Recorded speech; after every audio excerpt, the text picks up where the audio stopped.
હે ગાય, સ્વાગત છે તમારું મારી ચેનલ ભારતીય ફૂડ મેજિકમાં।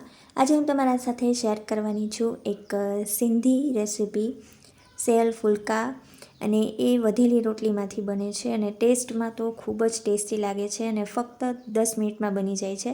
અને સાંજના ટાઈમે જો તમને ભૂખ લાગી હોય તો એના માટે તો એક પરફેક્ટ રેસીપી છે। તો એને કઈ રીતે બનાવવી ફટાફટ જોઈ લઈએ।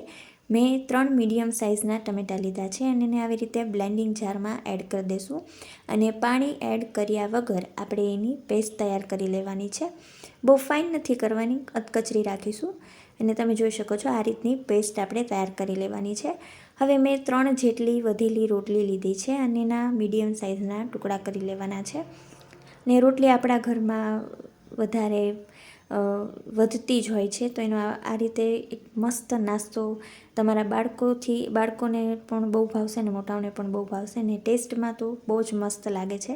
અને મેં ફર્સ્ટ ટાઈમ ટ્રાય કરી હતી પણ એનો ટેસ્ટ મને ખૂબ જ પસંદ આવ્યો, તો હું કહું તમારી સાથે શેર કરું।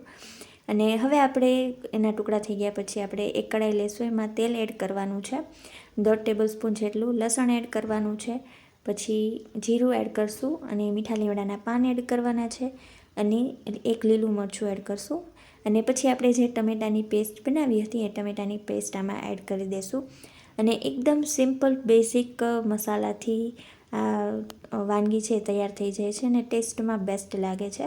અને હવે આપણે આમાં જે આપણા રૂટીન મસાલા છે એડ કરીશું। એમાં સૌથી પહેલાં હળદર એડ કરશું, પછી લાલ મરચું પાવડર એડ કરવાનું છે, સ્વાદ પ્રમાણે મીઠું એડ કરશું અને ધાણા જીરું પાવડર એડ કરવાનો છે અને આ બધી જ વસ્તુને એકદમ સરસ રીતે મિક્સ કરી લેવાની છે।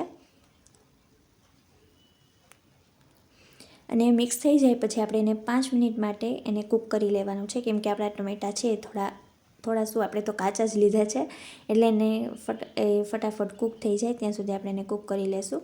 અને પછી આપણે એમાં અડધા ગ્લાસ જેટલું આપણે પાણી એડ કરશું, અથવા તો તમે જેટલી રોટલીનું બનાવતા હોય એ મુજબ તમે એમાં પાણી એડ કરજો અને આ રીતની કન્સિસ્ટન્સી રાખવાની, કેમ કે આપણે આમાં રોટલી એડ કરવાની છે એટલે એ રસો છે એ થોડો પીસે।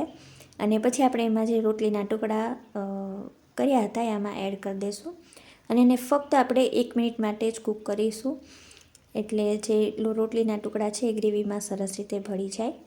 અને તમે એકવાર આ રેસીપી જરૂર ટ્રાય કરજો, ટેસ્ટમાં એકદમ સરસ લાગે છે। મને તો ખૂબ જ પસંદ આવી હતી એટલે હું તમારી સાથે શેર કરું છું। અને તમે જોઈ શકો છો કે એને 1 મિનિટ આપણે કૂક કરી લેવાની અને પછી ગેસ બંધ કરી દઈશું અને એના ઉપર આપણે સમારેલી કોથમરી એડ કરી દઈશું। તો તૈયાર છે આપણું સેલ ફુલકા અને ટેસ્ટમાં એકદમ બેસ્ટ લાગે છે। તમે ઘરે આ રેસીપી જરૂરથી ટ્રાય કરજો અને તમારા રિવ્યૂઝ મને કમેન્ટ બોક્સમાં જરૂરથી જણાવજો। અને જો હજુ તમે મારી ચેનલને સબસ્ક્રાઈબ ન કરી હોય તો જરૂરથી કરી લેજો, જેથી મારા વિડીયોની નોટિફિકેશન મળી જાય। Thank you so much.